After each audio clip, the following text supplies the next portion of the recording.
You have an excellent idea, but to get your startup off the ground or build the technology behind it, you will need money. You have reached out to friends and family, you have secured some co-founders, you have done a market study, you have built a demo or even an MVP, and you have a story to tell. It's time to visit the angels and seed stage venture capital investors, and you have a one shot at making the first impression. Before you start sending emails to your contacts and all the investors you know, you'd better check those stats docs and published after reviewing 200 pitch decks. You will have an average of 2.44 minutes of attention from an investor, and it will most likely take 12 weeks to close a round. And you should expect to take approximately 40 investor meetings. And raising from a seed firm will lower the time spent and will increase the capital raised. The goal here is to get you to the next investor meeting or to phase of due diligence.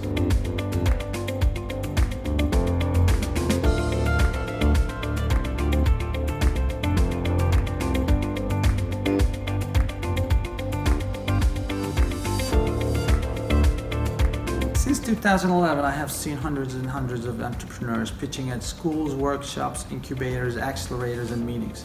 Mostly founders with technical backgrounds trying to get investment for their next big thing idea or innovation. Either I was a panel reviewing their pitch or helped and coached some of them as well. And frankly, most of their pitches were confusing, too complicated with detail, and a distraction in terms of presentation materials and the content.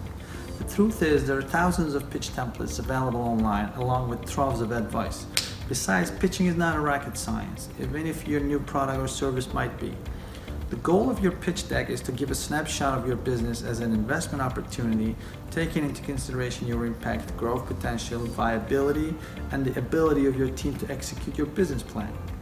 Most pitches fail in their fundamental purpose, engaging the audience. To achieve that, the essential goal, you need good content, and a compelling value proposition is the most critical part of your pitch. And then your audience is equally important. You need to study your counterparts before your pitch, and you need to engage, get their attention, and interact with them effectively. Think of this as the most compelling elements of your executive summary presented visually and verbally to engage your target audience, in this case, the investors. A successfully crafted and presented pitch deck could open the door for your business and lead to future encounters.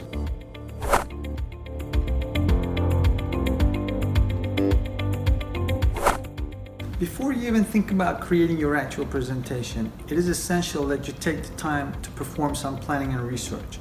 Merely building a pitch deck from scratch or using a template without understanding why it is required, what its purpose is, and who your target audience is can lead to future problems and could mean that your presentation falls on deaf ears. You should identify who your target audience is. This is possibly the most crucial factor and is the question. Understanding your target audience will ensure that your pitch deck is delivered in the correct manner and style with the proper message. Using the same generic pitch deck repeatedly for various meetings and different types of investors could result in poor feedback and incorrect message being delivered to your potential investors.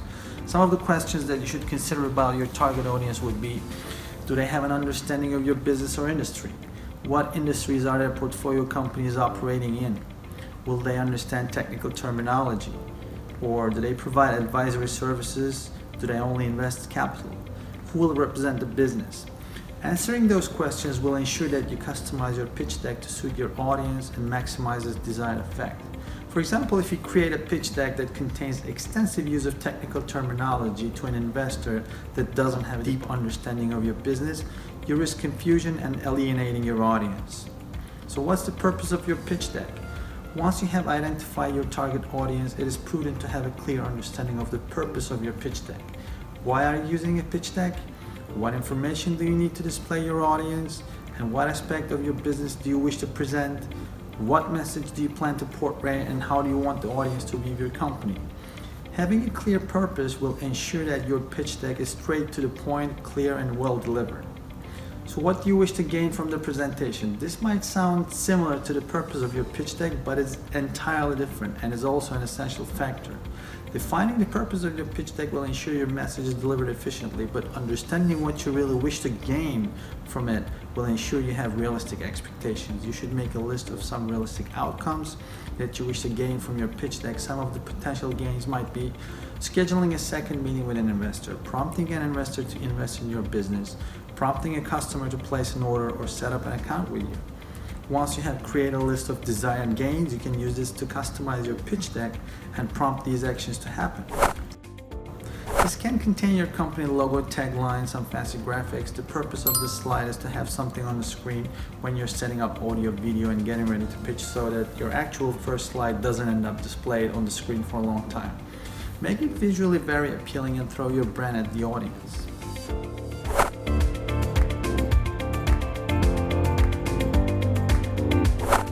Your introduction should be short, powerful, and enticing. This is literally the first piece of text your audience will see, therefore it should be memorable. A few sentences about what you do for the target consumer, and why the target consumer would be interested. The purpose of this slide is to set a scope in the mind of your audience to think within when you talk about other things later. Make it compelling and capture the audience's attention while presenting this slide. This sets the tone for your presentation. Don't go into details about market, problem, solution, team, or anything here.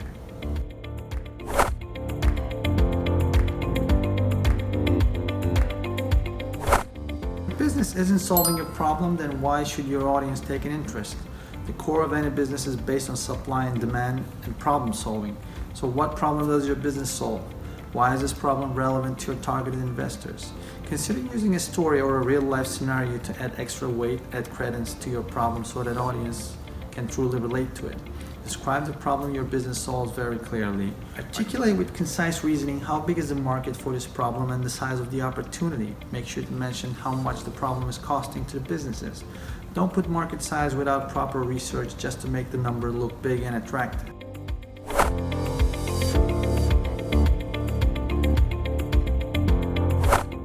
Now that you have presented a certain problem and the reasons as to why this affects your audience, it is time to reveal how your product or service solves this problem. Provide statistics, figures, and factual evidence to show that your business is the logical answer to the problem you define and just how much your audience stands to gain from investing in your company. Get into a little bit details on how your product or service plans to solve the problem and why it will be successful. List the benefits or value add to your product or service provides to your customers. You can use more than one slide for this purpose if required. Don't use complicated terminology that your audience doesn't understand.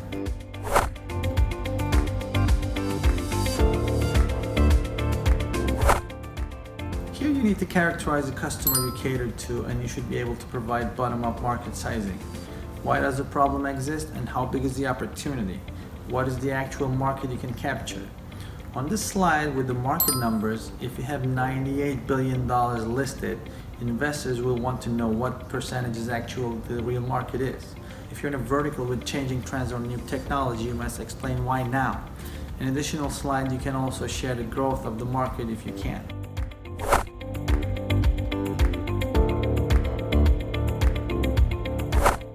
You need to know the major competitors, understand their processes, and what your competitive advantage is.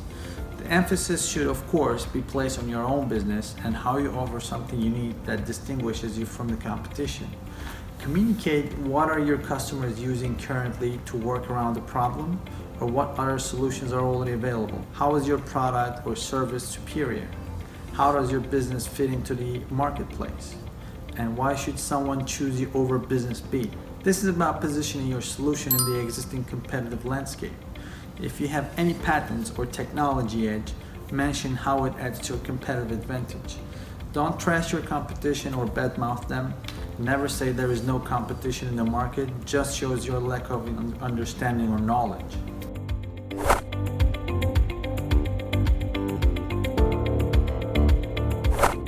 This slide is your chance to show that you have actually thought about how you will reach your customers, educate them about benefits, and make them users for your product or service. Share your marketing plan, go-to-market strategy, advertising plans, branding and positioning strategy, distribution channel strategy, marketing budget plans. Mention the progress you have made till the date. If you have had any success in selling your solution, share what worked or what were the learnings. Don't rush through this slide. Seasoned investors know the importance of a well-thought-out marketing strategy in this area is what helps startups cross the chasm.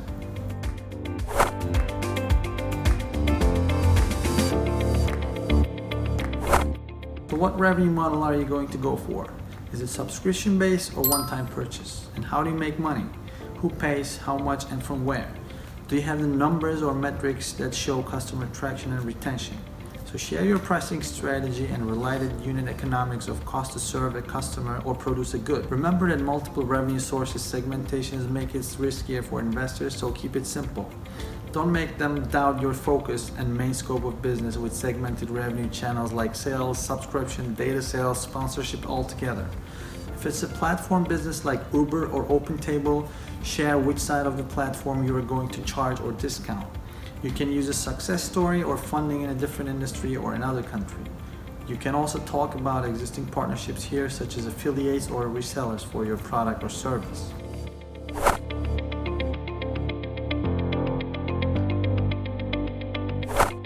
Now that you have shown that your product or solution has potential, it is prudent to provide a set of financial forecasts that show what you expect for the future of your business. What are your projected sales forecasts for the next 5 years? Or what is your estimated business growth for 2020 and expected profit margins? Do you have a set of open accounts that shows your expenditure and cash flow? Remain realistic and transparent and be ready to answer questions about your organization's financial stability. The purpose of the slide is to show the growth projections and how you see your financials turning out in future, typically 3 to 5 years. Don't spend too much time on getting everything right on the slide. Try making reasonable assumptions that you base out of some research or your own due diligence, such as revenue growth and expenses. What are the expected revenues, expenses, and EBITDA 3 years out? How long will this round's cash last you?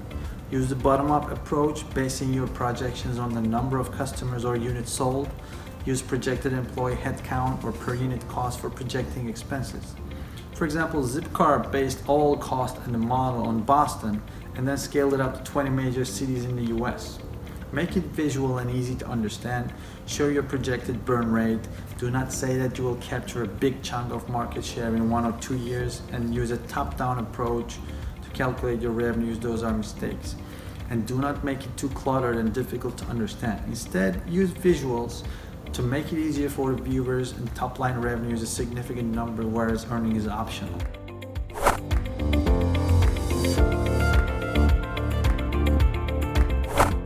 So investors want to know what qualifies you to execute your ideas successfully and better than the other companies in your space.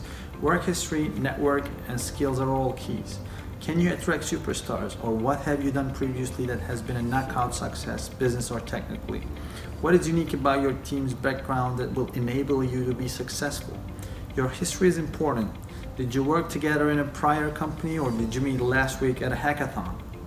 At an early stage, the critical driver of a VC investment is the people, particularly how hungry and coachable you are.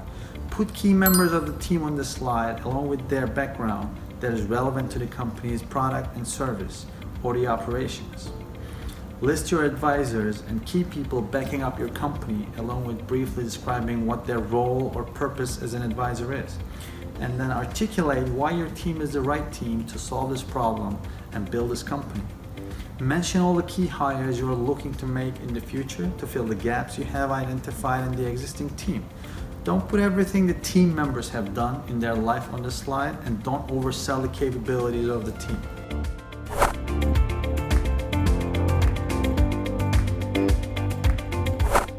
At this point, your audience and investors should have a clear idea of what you can offer. It is now time to make it clear what you expect in return. The whole point of pitch deck is to build relationships, seek new business, and generate funds. So at some point, you will actually have to ask. Present a clear set of figures detailing specific funds you require, together with how these funds would be used and what ROI an investor can expect to make. If you have already successful other investors, you could use them as evidence that your business is a worthwhile venture. How much are you raising, and how are you going to use the money? To grow a team, to support overhead, or to expand? And how much you raised thus far and from whom? Milestones. So what is your vision for the future, measured in the milestones for the next 3 years? List possible exit opportunities you have thought about and explain briefly why it is a viable exit option. Don't put the exact valuation you are seeking, and don't put an example of exits in the industry that are not relevant or comparable to your startup.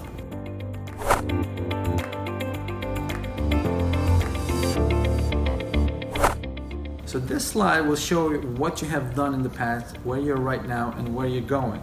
This gives you an opportunity to show that you have planned your growth and you're ready to raise the money to execute it. Put important milestones you have achieved and what you plan to accomplish in the future. Important expansion plan, de-risking event, first 1,000 customers, etc. So it should show key points you want your audience to remember when they're making a decision to meet you again or not. Don't put everything on the slide. There has to be a very fine balance between putting too less or too much.